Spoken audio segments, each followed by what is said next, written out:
증시가 흔들리는 사이에 테슬라만 홀로 올랐습니다. 제가 한 달 정도로 지금 봤는데요. 한 달 동안 보니까 뭐 다들 그렇게 많이 떨어진 건 아니에요. 한 달 기준으로만 보자면 구글이 많이 올랐고요. 테슬라가 22% 올랐습니다. 그렇기 때문에 테슬라에 어떤 이유도 있지 않느냐라고 볼 수 있겠죠.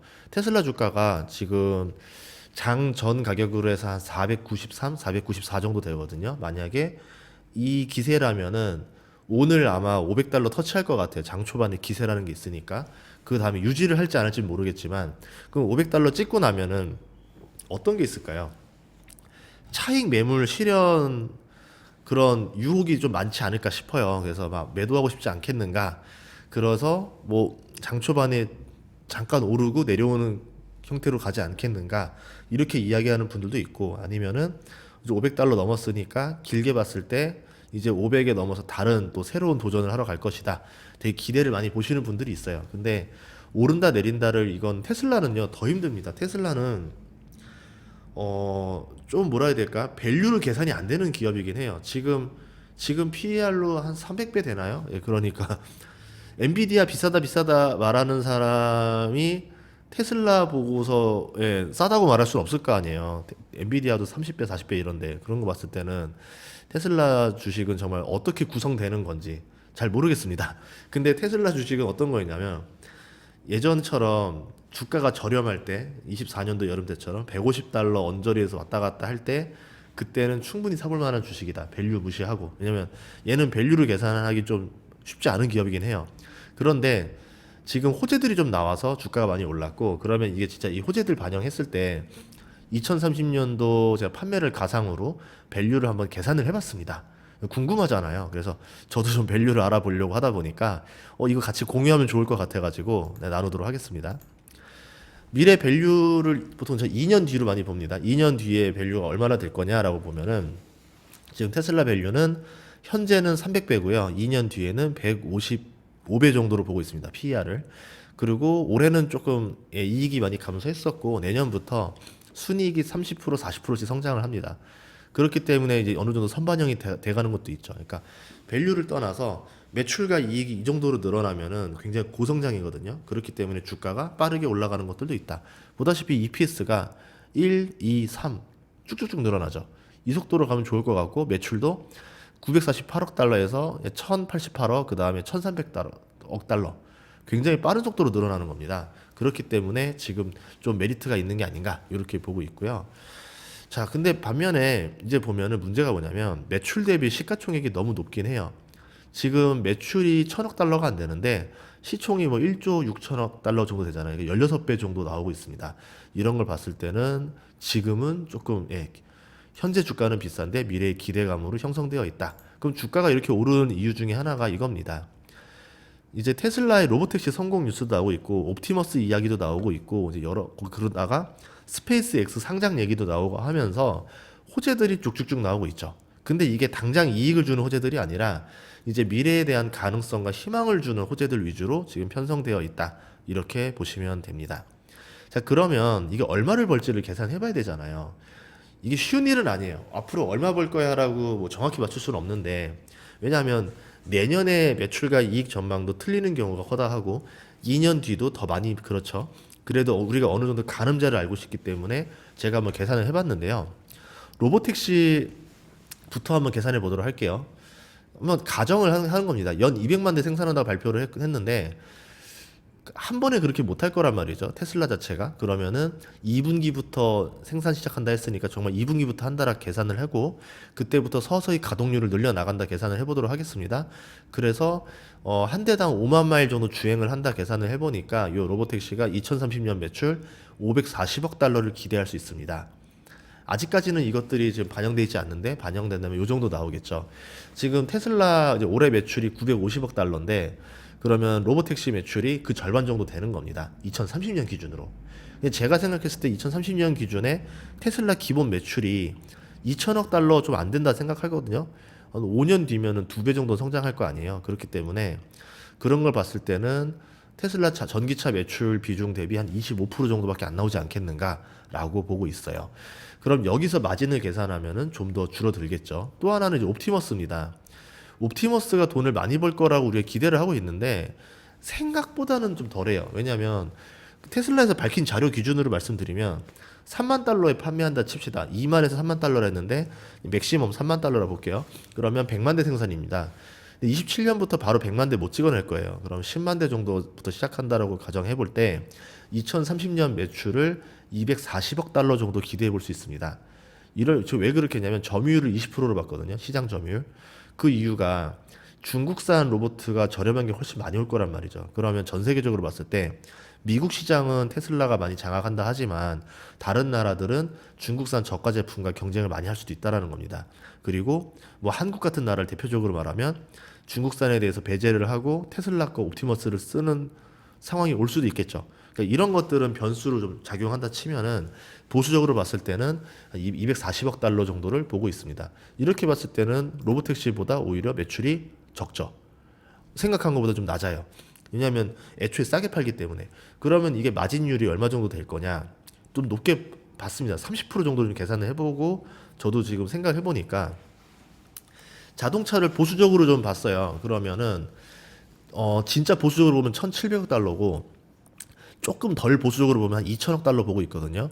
그런 다음에 옵티머스만 240억 달러, 로보택시 540억 달러, 아니면 조금 자동차를 좀 더 여유 있게 볼게요. 그렇게 해서 그냥 합산해서 한 3천억 달러로 보겠습니다. 매출을. 매출 3천억 달러 정도 되면은 실질적으로 한 우리 돈으로 한 400조 원이 넘죠. 420조 원 정도 될 겁니다. 현재 시총이 2,400조고 2030년 매출이 420조입니다. 그때만 하더라도 매출 대비 6배 정도 돼요.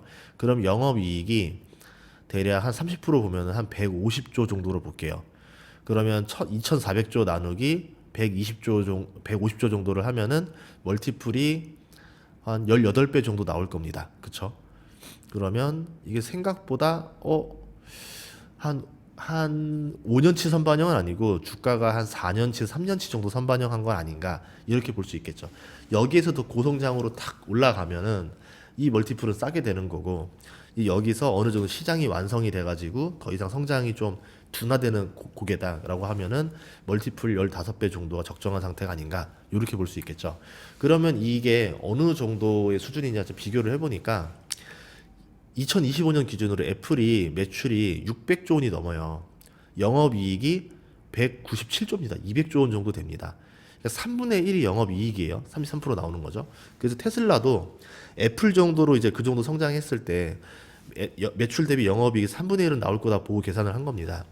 그러면 지금 애플 시가총액이 6천조 원입니다. 그러면 얘네는 멀티플이 37배가 나와요. 그렇게 하나 쳐도. 그러니까 이런 기준을 적용했을 때 그러면 테슬라 주가는 아마 2030년 기준으로 계산해 보자면은 2배 정도 가량 올라갈 여지가 있지 않겠는가? 예, 제가 좀 더 잡아놓은 게 있으니까. 그래서 테슬라 주가가 1,000달러까지도 2030년 기준으로 갈 수 있지 않겠는가라고 보는 겁니다. 그러면 만약에 500달러에서 1,000달러 가는 게 5년 뒤에 1,000달러라고 하면 5년 만에 2배 되는 거거든요. 그러면 대략적으로 S&P 500보다 조금 더 초과하는 수준이 나오긴 할 것 같아요. 대신 이 계획에 문제가 없이 쭉쭉쭉쭉 가야 됩니다. 만약 이 계획이 좀 문제가 있으면 내려올 것 같고, 예를 들어서 그럼 테슬라 300달러 이하에 사고 우리 계획이 틀리는 게 없다라 그러면은 5년 안에 3배 정도 주가가 오르는 게 나오는 겁니다. 그러면 메리트가 생기죠. 이건 엄청난 폭발적인 수익률이니까 리스크를 감내하더라도 투자해볼만 하는 거죠.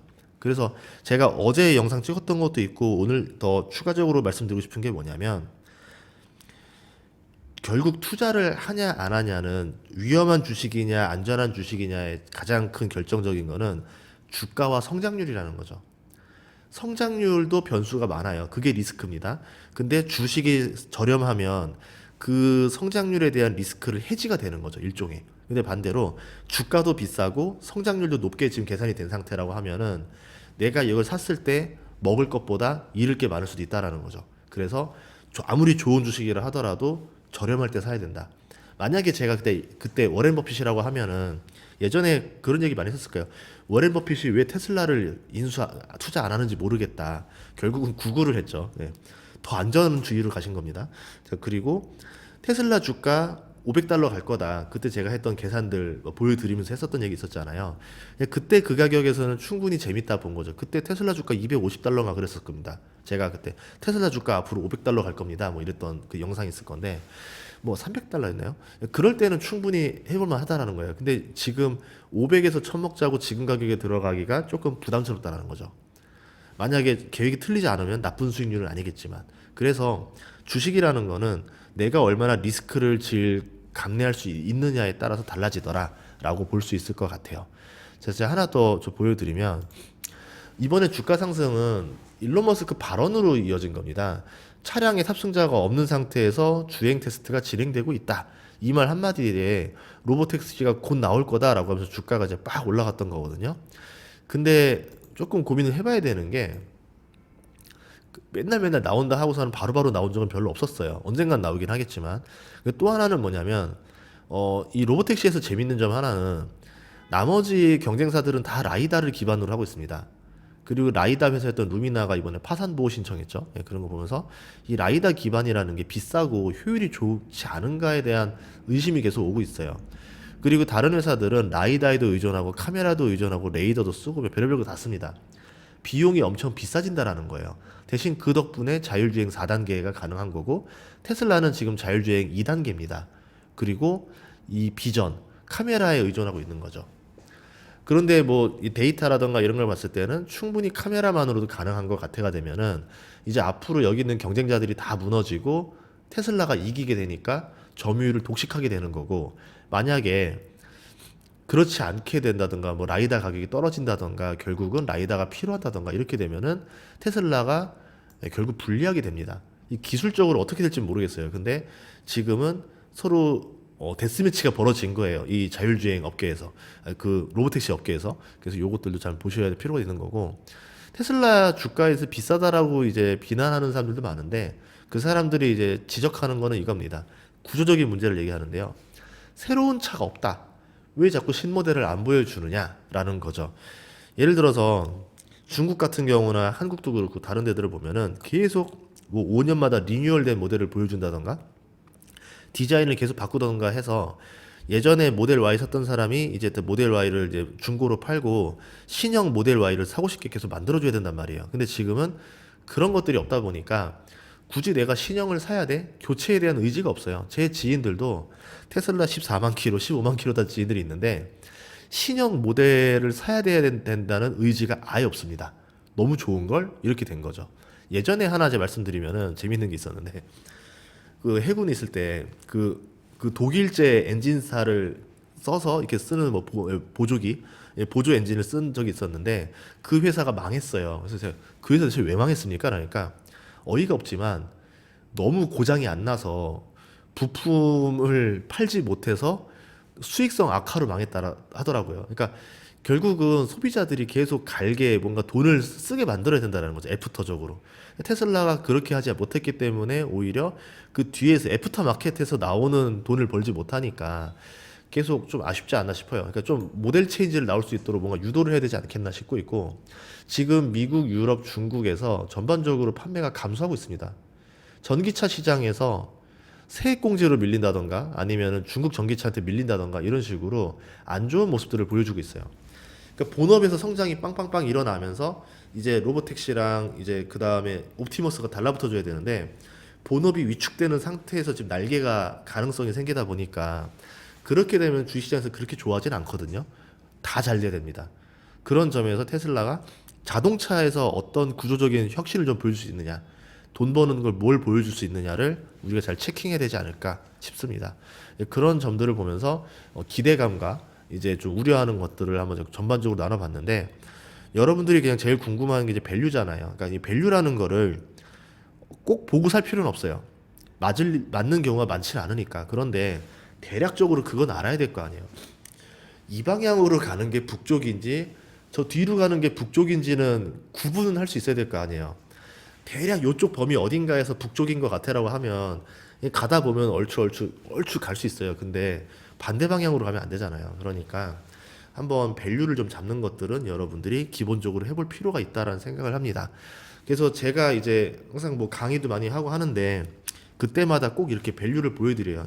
2년 뒤에 PER이 몇 배 정도 되니까 제 기준에서는 이 주식을 비싸다라 판단합니다. 저렴하다 판단합니다. 그리고 이제 새해 특강이랑 하반기 특강 때마다 말씀드리지만 제가 2년 뒤에 PER 기준으로 봤을 때 지금 이 회사는 애널리스트들이 너무 평가절하한 것 같다.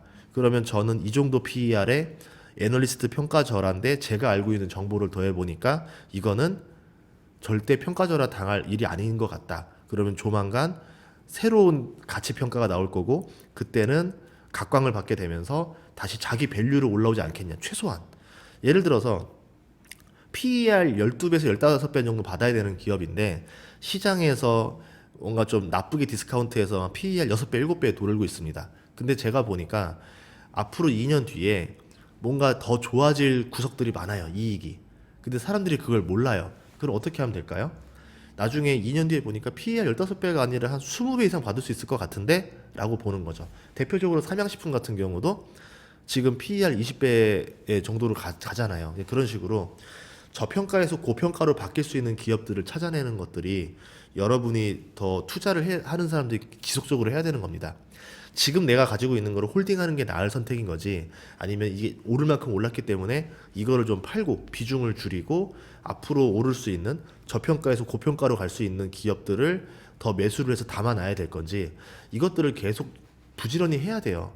그러니까 너무 지금의 수익에 만족하지 않았으면 좋겠고 다음번 수익을 위해서 꾸준히 노력하는 자세가 필요하다. 근데 주식하다 보면은 다 그럴 겁니다. 지금 가지고 있는 게 수익률이 잘 나오면요 바로 자만합니다. 자만심이 드는 거 어떻게 계산하면 되냐면 전업을 할까? 라는 생각이 들면 이거 100% 자만심 드는 거예요. 나 투자 잘하는 것 같은데 내가 직장 왜 다니지? 나 전업 투자자 하면 될 것 같은데 그 마음이 들었다? 그때는 그 주식 빨리 파셔야 됩니다. 왜냐하면 나를 자만들게 한 거니까. 그거 팔고 새로운 거 투자처를 주기적으로 발견하세요. 그게 제일 오래 살아남는 방법이더라고요. 비쌀 때 팔고 쌀 때 산다를 계속 반복한다. 이게 제 투자 철학이기도 하고. 그래서 12월 28일 날 새해 특강 하는데 부산이랑 서울에 있습니다. 그러니까 부산 서울 가까운 지역으로 해서 많이 신청해 주시면은 감사하겠습니다. 고정 댓글에 링크 두도록 할 테니까요. 많이 봐주세요. 감사합니다.